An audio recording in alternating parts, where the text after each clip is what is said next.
I'd like to call to order this regular council meeting of the town of Saugeen Shores and again extend a welcome to everyone in the chambers this evening. First order of business is a declaration of pecuniary interest, and I'll remind you of your responsibility to do so. The next item is additions, deletions, or amendments, and we have nothing under that.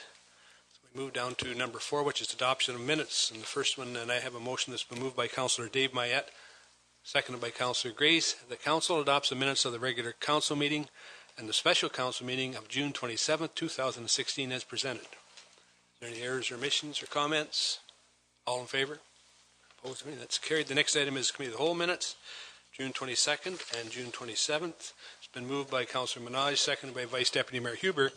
The council note and file the minutes of the special committee of the whole meeting dated June 22nd, 2016, and the regular committee of the whole meeting of June 27th, 2016 as presented. Any errors, comments? Not. All in favor?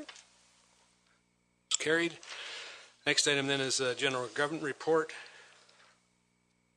of report of the committee holds a general government report from June the 27th. It's been moved by Vice Deputy Mayor Huber, seconded by Councillor Minaj.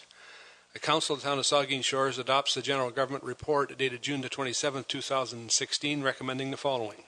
1. The Council accepts the 2015 annual audited financial statements as presented by Mike Bolton of BDO. 2. That the municipalities identified in the Director of Finance staff report dated June 27th, 2016 be approved for benchmarking purposes in conjunction with the pay equity market review project being conducted by Ward Updegrove Consulting and Human Resources. 3. That Council approves in principle the implementation of option number 3 to allow Council to assume the roles and responsibility of the Planning Advisory Committee and to increase the membership of the Committee of Adjustment to 7 members, consisting of 4 members of the public and 3 members of Council, and that staff be directed to provide an implementation plan for this recommendation. Questions or comments? Councillor Minaj. With respect to the BDO report, Mr. Mayor, number 1, is there I don't remember seeing, and I'm asking, I guess, a formal response from our Chief Financial Officer that says, based on the information contained in that report, thou shalt consider doing the following, or thou should be doing the following there were a number of areas that the BDO report suggested where we might have been lagging, where we could do some different things. Will we get a complimentary Chief Financial Officer report that says, now that you've seen it, this is what I recommend you should be doing about it? Well, really, the audit is just a snapshot in any particular time of the year, and he's telling you where we are. Those decisions about whether we're going to spend more money on capital investments or those types of things rest with the 9 of us around this table. And so when we go through budgets at each year, staff will bring here recommendations on what they believe are the best course of action, and we'll resolve that. Thank you. So rebuttal to that then is I'm asking that the Chief Financial Officer or our Director of Finance provide us with an itemized response to the BDO audit. I think we need some more clarity in that, because I mean, itemized to what particular item might, Neil? Because okay, so if I gave a report to Larry that said these are itemized items that were presented by Michael Bolton of BDO, and I'm looking for feedback from our Director of Finance on these items, to be shared with all of Council? Sure. Thank you. Okay, I'm assured by the CAO that we can provide that. Any other comments? All in favor of the recommendation? Opposed, if any? That's carried. So the next item on the agenda is the Community Services Parks and Recreation Report. Originally there was 2 items on it, and it had been split with 2 motions. The first one was, and the first item that was split out of it had to do with the Town of Saugeen Shores Recreation Report, dated 1 about the Saugeen Shores Rib Fest to be provided a license. The Council authorized a special event permit to Saugeen Shores Rib Fest to provide a license rib tasting event in Saugeen Shores Community Complex, Friday, August 26th, Saturday, August 27th, Sunday, August 28th, and further authorize an exemption to the noise bylaw, excuse me, to allow amplified music from 7 to 11 p.m. August 26th, Saturday, August 27th. And there is no mover or seconder, so we will move to the next item. So the next item then is, it's been moved by Councillor Madison and seconded by Councillor Mike Myatt. The Council of the Town of Saugeen Shores adopts the Community Services Parks and Recreation Report 2, dated June 27, 2016, recommending the following. The Council enters into a construction management agreement to undertake the renovations to accommodate an additional doctor with the Dr. Earl Medical Health Center at a cost of $305,000 plus HST, and that the additional required funding to complete the project be funded from the Dr. Earl Medical Health Center Reserve. Questions or comments? All in favor? Opposed? If any, that's carried. So the next item then is the motion on beach maintenance. This will take a little while. I'm going to read it just for the benefit of everyone here, Mike. It's been moved by Councillor Mike Myatt, seconded by Councillor Minaj.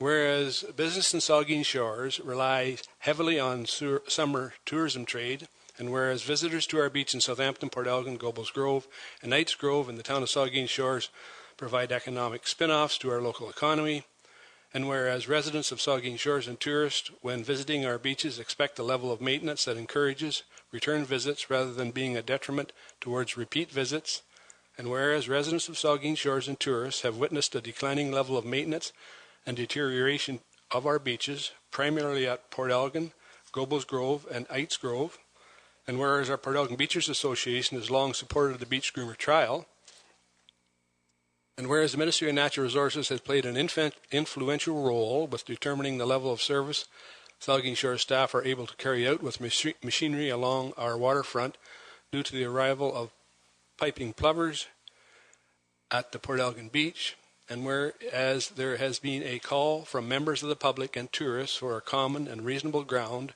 regarding beach maintenance, while still respecting the protection of piping plovers. And whereas our beach maintenance guidelines call for grooming of our beaches 4 times per year prior to long weekends in May, late June, late July, and late August, save and except Knights Grove that currently calls for twice per year grooming. And whereas this maintenance routine has been non-consistent, now therefore be it resolved that the Council supports the ongoing request of the Port Elgin Saugeen Beachers Association to carry out a beach grooming trial using similar grooming equipment used on a regular basis at the Southampton Beach, and further that this trial take place in the summer of 2016. And further that the Council request a joint meeting with the Ministry of Natural Resources representative, Port Elgin Saugeen Beachers Association representatives, Community Services representatives, the CAO, and 2 council representatives to discuss maintenance practices permitted along our waterfront in keeping with the protection of piping plovers and in consideration of the economic benefits of maintaining our beaches to a level that encourages and entices visitors to our community. Comments, questions? Councillor Mike Myatt. Thank you, Mr. Mayor. I'd like to start off by saying, and I wanted to send accolades out to our public works staff, community service department staff, and those individuals that made our beach cleanup such a success this past couple of weeks. And I know, understanding from staff that summer, much of that work was planned anyways the following week, but it surely it did speed things up with the occurrences, what happened through social media and so on and so forth. I wanted to pass out my sincere thanks to staff for doing a wonderful job. And I understand one of our employees actually provided a cultivator, another one provided a piece of a tractor, and I think it was just rolled out all the stops to get the work done. And so I've nothing but praise for the good work they did. You've heard from David Schemmels, president of the Port Elgin Saugeen Beach Association this evening, talk about beach groomer trial, and they've been talking about that for a couple of years now, and I certainly endorse that idea. It's the same beach groomer, as my motion indicates, the surf rake that's used at Southampton Beach 2 or 3 times per summer. I have email from Public Works today that it's actually a couple times, $200 per hour, that we bring in that company, we lease, they come in with an operator and groom our beach. And so I'm understanding with the new surf rake that this company has purchased, that it would be quite effective on Port Algon Beach and Gobles Grove nights. We will only know that, and we won't know that unless we try it. And so I, for one, support, obviously as a mover, a beach grooming trial, and I hope I can garner some support around the table for that this evening. And the piping plovers, as you know, M&R, when piping plovers show up in May and there's a nesting period through to roughly middle of June, we really, there's no opportunity to do beach maintenance. I understand that. It's a federal statute. We have to protect an endangered bird, and so I do understand that part. But I think that it's important that we sit down, Minister of Natural Resources, face to face, and talk about what we can and cannot do, and what are the periods of time. We have some information, but I think it's good that a good thing to have the Beachers Association involved and other community reps, from staff, council, to talk to M&R face to face and come up with some kind of arrangement how things should be, must be, how they're handled with piping plovers upon their arrival, and what we can do leading up to the nesting period, during nesting period, and after the nesting period. I just think that's not clear enough. So anyway, that's my motion, and I appreciate Councillor Minaj seconding the motion this evening, and thank you, Mr. Mayor. Thank you. If we move forward with the motion and support it, does it imply that we would then receive an indication back via a staff report or some other mechanism as to the potential financial side of this? It sounds like a great idea, but it's just almost every single council meeting we seem to be over budget on pretty much every tender and spending money. So I'm just cognizant of the fact that we should, keep in mind, because the machine, as you said, $200 an hour for the operator or the equipment rental. And will we get back something that suggests a trial would cost us $10,000, $15,000? Because I think it's a good idea to try something, but again, in the absence of any indication of cost, we seem to be spending a lot of money that we haven't budgeted for. So is that sort of implied in all of this if we agree to it?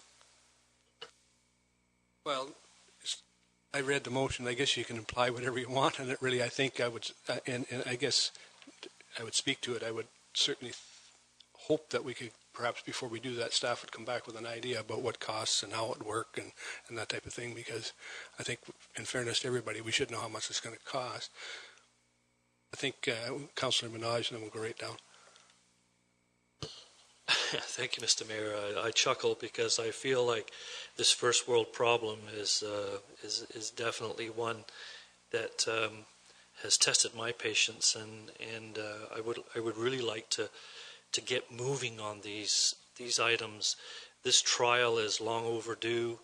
This is a small step in a bigger picture that might even include fencing off the plover area ahead of time and inviting our guests to be there, because the only ones that survived in the last few years on this part of the shoreline were the very ones that were born and bred in Port Algon on the main beach.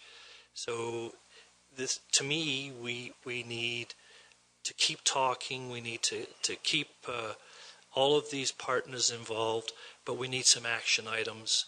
And I'm really thinking that collectively the community has essentially had its head in the sand for a long time on this. And it's time to move along, move ahead, and I would like to see us clearly get this practice. If it works well, let's get it in the budget. Let's not have this discussion about how our beaches look and whether or not we're going to protect piping plovers. Of course we are, and I think we should go out of our way to do it. So I'm going to be fully supportive of this, and I hope this is the stepping board for more, and let's get her done and stop messing around. Thank you. Councillor Grace. Thank you, Mr. Mayor. My question is really involving order. I support the idea, definitely. But correct me if I'm wrong, but I remember something about if we take action that endangers the piping plover that goes against the Ministry of Natural Resources, the fine is $100,000 or something like that. Could I get clarification on that? I think they're up to I think it's up to $500,000 actually in certain cases. So they're very substantial. So I don't guess don't take that number, but they are very substantial. right. And so I'm assuming that before moving forward on anything, we would be getting some kind of a clarification from the MNR that yes, we can do this. Here's where we can do it. Is that correct? Yeah, if I may, we negotiate and speak with MNR annually in the springtime. If we groom too early, we can certainly be in violation with the Endangered Species Act, and therefore we don't make any movement on the beaches until we have that communication with them annually.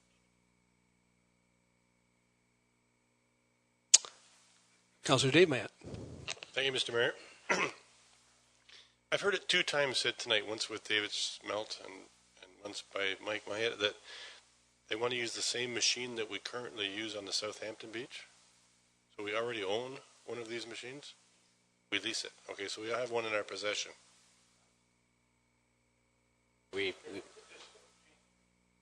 Offense to that. Yeah, Southampton uses it. We lease it in Southampton. It's a completely different grade of sand in Southampton than what we experience on the Port Elgin Main Beach and further south. I understand that. That's a So different maybe type for of beach. clarity, who do we lease it from? And it's not in our possession. They bring it here. Public Works brings it here, and I'm sorry I don't know the name of the company Okay. they lease it from. So but no, it is we don't leased have it in our possession. So they come periodically and grade the beach, or Yep. rake the beach twice. Yeah. twice a year. Okay. And did not the Beaches Association say they were going to purchase this device if it was found to be adequate? I didn't hear that in his deputation tonight, and I've heard it as a rumor, but that's strictly just as until yeah. Yeah, I've heard that. I I've should heard it say said more than twice. So Have you? Okay. yeah. I think we've had lots of discussion. Go ahead. To make a general comment, support the resolution or the motion. I just wanted to make a general comment about the 2016 beach maintenance plan. I think it is good and has worked well, and I think that what it does is identify these areas, all the areas across the beach, and what we make it clear to the public what we're going to do in each of those places, what the municipality will do to maintain the beach in each of those specific areas along our waterfront. I think that is worked well, and I think so I support this beach groomer trial. I've supported it for some time, and I think the key thing for us to do once we've done the trial and we've assessed its efficacy is to make sure that it comes back to this council and that we amend that beach maintenance plan if it's warranted to do so, to change the maintenance that we're doing. So let's not, the point I'm trying to make is let's not do anything ad hoc in addition or to what we've said what we're going to do in that beach maintenance plan. Let's try this out. Let's see how it works. Let's see if it gets the results we want. If it does and we want to employ it on the south end of Port Elgin or on the main beach in Port Elgin or anywhere else where it isn't currently in the beach maintenance plan, let's add it to the beach maintenance plan, and let's be clear with the public on an ongoing basis about what we're doing. Because I think that really gives our staff a tool they need to say to the public when they're asking them questions about what they're doing.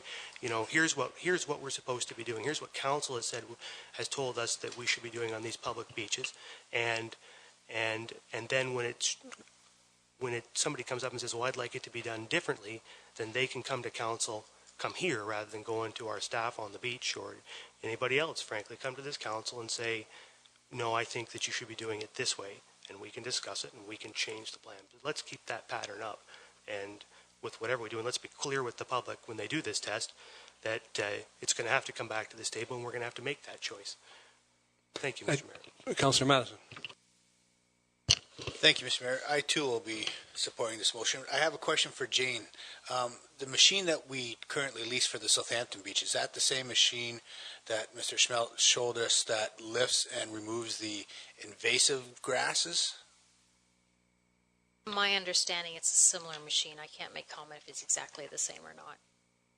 Because that is one of the most contentious issues that is heard around both municipalities, Southampton, Saugeen Shores, Port Elgin, Saugeen Township, is the amount of grass that's on the beach that limits the amount of sand that people can sit on, which is a more, I think it's a bigger problem than whether it's a splash pad or volleyball. People are very upset with the amount of grass that is on the beaches. So it's something I think our waterfront master plan or waterfront plan itself will have to be looking at very shortly.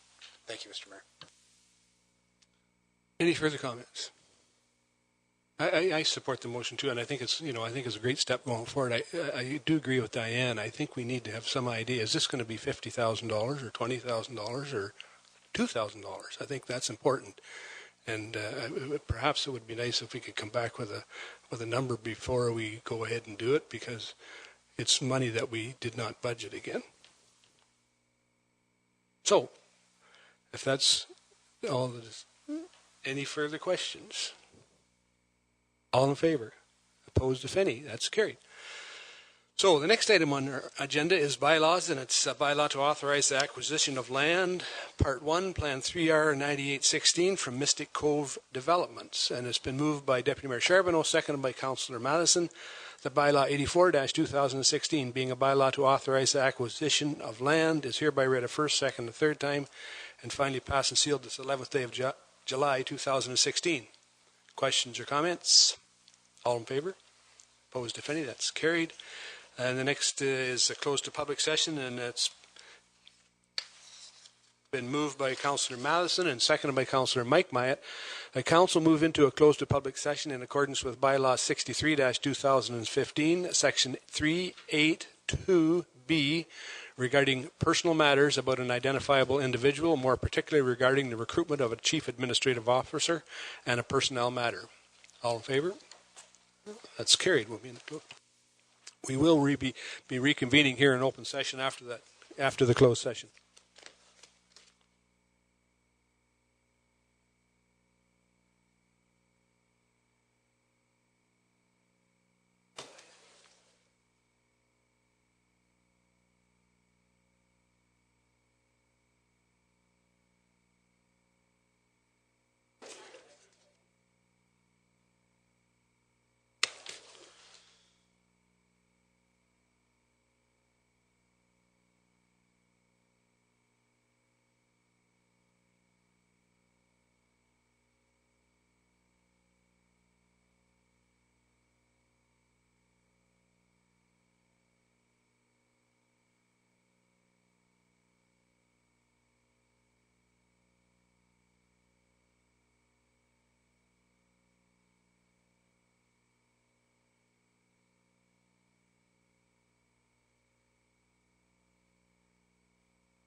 this one?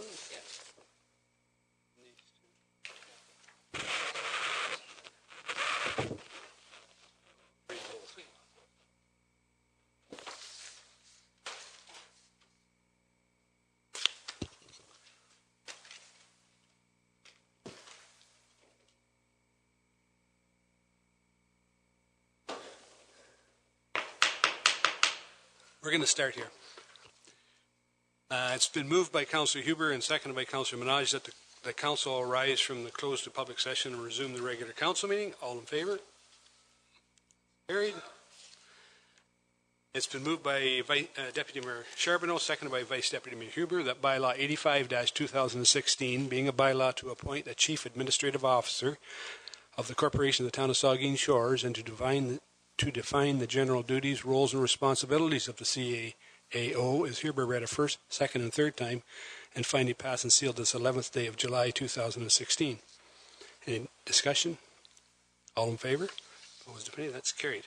I have a press release, and I'm going to read it for everyone, and if anybody wants copies of it, I think we can probably get you copies, but the Council of the Town of Saugeen Shores is pleased to announce that Mr. David Smith has been hired as the town's new Chief Administrative Officer. Mr. Smith, who is no relative of mine, that I know. I do have a nephew, David, will replace current CAO Larry Allison, who announced his intention to retire from the municipality earlier this year after a lengthy career in local government, and I know it's over 30 years. Mr. Smith comes to Saugeen Shores with over 30 years of diverse public service background in the broader GTA, where he held positions with the City of Mississauga, within the Recreation and Parks and Library Division, the City of Waterloo's Community, Culture, Recreation Services Department, culminating in his appointment to the town of Halton Hills, where he served as the Chief Administrative Officer. David has a degree from the University of Toronto, supplemented by numerous municipal-related courses and other programs. In accepting the position, Mr. Smith indicated that Saugeen Shores has an excellent reputation as both a place to live and a place to work. I am delighted to be joining the town as the CAO and appreciate the opportunity extended to me by Mayor Smith and his council colleagues. Mayor Smith stated that David impressed our recruitment committee and council with his communication, collaboration skills, and attributes. We look forward to his contributions to our very active and engaged community. Mr. Smith will commence his duties in Saugeen Shores on August the 8th and looks forward to relocating to the municipality in the coming year or so. And if you need, I think we can probably give you copies of that if you want before we leave.